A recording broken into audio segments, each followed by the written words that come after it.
वक्फ संशोधन अधिनियम एक गहरी साजिश के तहत मुस्लिम समुदाय पर जबरदस्ती थोपने और मुस्लिम पर्सनल लॉ पर डाका डालने को लेकर देश भर के मुसलमान और इंसाफ पसंद लोग सदमे में हैं और स्तब्ध हैं। यही वजह है कि इस काले कानून के खिलाफ पूरे देश में विरोध प्रदर्शन भी हो रहे हैं।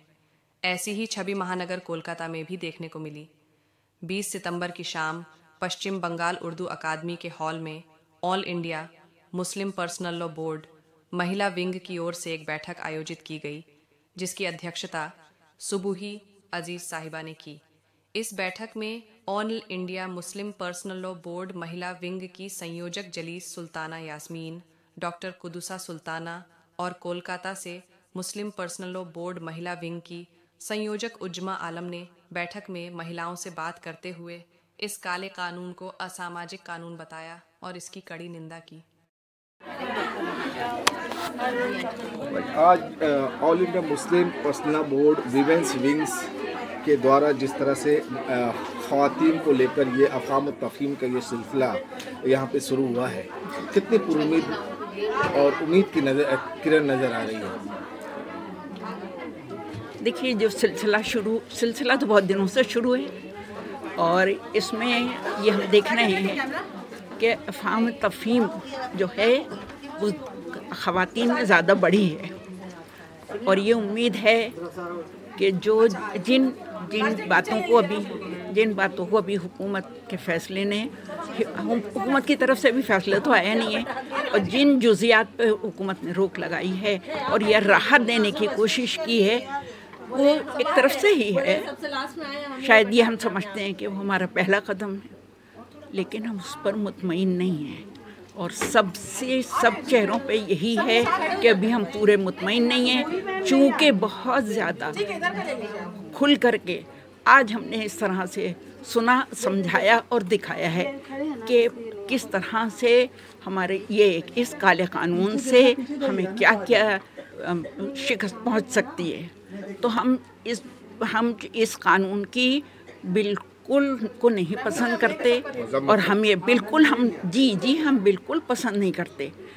ये all India Muslim personal law board की वीमेंस विंग की जानिब से तफ़हीम शरिया का ये प्रोग्राम था। यहाँ देखिए, प्रोग्राम रखने का मकसद जो है वक्फ तरमीमी कानून जो है जो मरकज़ी हुकूमत की जानिब से लाया गया, उसके मुज़म्मिरात जो हैं वो हम लोगों को बताने के लिए जमा हुए हैं। हालांकि जो है सुप्रीम कोर्ट की तरफ से जो है उबूरी हमारे लिए राहत दी गई है, उसको जो है हम वेलकम करेंगे, लेकिन जो है अभी भी बहुत सारी चीज़ें ऐसी हैं जो हमारे वक्फ के क़ानून को जो है तबाह करने वाली हैं, तो वो हम लोगों को से आगाह कराने के लिए यहाँ पर जमा हुए हैं। देखिए, एक तो पर्सनल लॉ बोर्ड तकरीबन 50 साल से काम कर रहा है और उसके डिपार्टमेंट्स में से एक डिपार्टमेंट तफ़हीम शरिया है, mean to make people understand what is Islamic law. ये काम तो हम 50 साल से सारे हिंदुस्तान में कर रहे हैं, लेकिन फ़िल वक्त का जो क़ानून है वो हिंदुस्तानी मुसलमानों को काफ़ी बेचैन कर रखा है और सुप्रीम कोर्ट का भी जो जजमेंट आया है उसमें बाज़ चीज़ों पर रोशनी नहीं डाली गई बल्कि खामोशी इख्तियार की गई। तो हम आवाम की तवज्जो उन बातों पर कर रहे हैं, ख़ास तौर पर जो क़ानून है अप्रैल 25 का वक्फ क़ानून, उसमें जो मेजर लूप होल्स हैं उनसे भी वाकिफ़ कर रहे हैं और सुप्रीम कोर्ट के फ़ैसले से जिन मामलात में राहत मिली है वो भी हम अपने आवाम के सामने रख रहे हैं और जहाँ भी राहत की ज़रूरत है उन बातों से भी हम आवाम को वाकिफ़ कर रहे हैं ताकि हमारी ये तहरीक कंटिन्यू हो और यहाँ तक कि हुकूमत अपने इस कानून को वापस ले लें। जी, अभी जो इंटरिम ऑर्डर सुप्रीम कोर्ट का आया है उसी सिलसिले में बिल्कुल भी इत्मीनान बख्श ऑर्डर नहीं है और इसी सिलसिले में all India Muslim personal law board ने कुछ रोड मैप और कुछ गाइडलाइंस तैयार करके दी है कि हम लोगों का आगे का राह अमल कैसे होगा। ये उसी की एक कड़ी बंगाल से शुरू हुई है और ये वक्फ अवेयरनेस भी है और लोगों को अवेयर करना, मुतहद करना कि इस कॉज से और इस तहरीक से जुड़ें। ये आज पहला प्रोग्राम था उर्दू अकेडमी में। कल इंशाल्लाह हमारा रेबेका हौड़ा टिकियापाड़ा में प्रोग्राम होगा, बिलियर्स रोड। थर्ड प्रोग्राम हमारा कमरुज़्ज़मा साहब के स्कूल में फ्रंट पेज अकेडमी हारवा में है इंशाल्लाह। ये वुमेंस विंग के तहत ये प्रोग्राम हो रहा है। उसका चौथा प्रोग्राम इंशाल्लाह सतरागाछी दीनी मौलिमा कॉलेज है वहाँ, DMC नगर बांकड़ा, इंशाल्लाह वहाँ होगा। और पांचवा प्रोग्राम हमारा अकेडमी ऑफ फाइन आर्ट्स, जो एक राउंड टेबल कॉन्फ्रेंस है, constitutional challenges with the new Waqf act, इस पर एक डिस्कशन होगी इंशाल्लाह।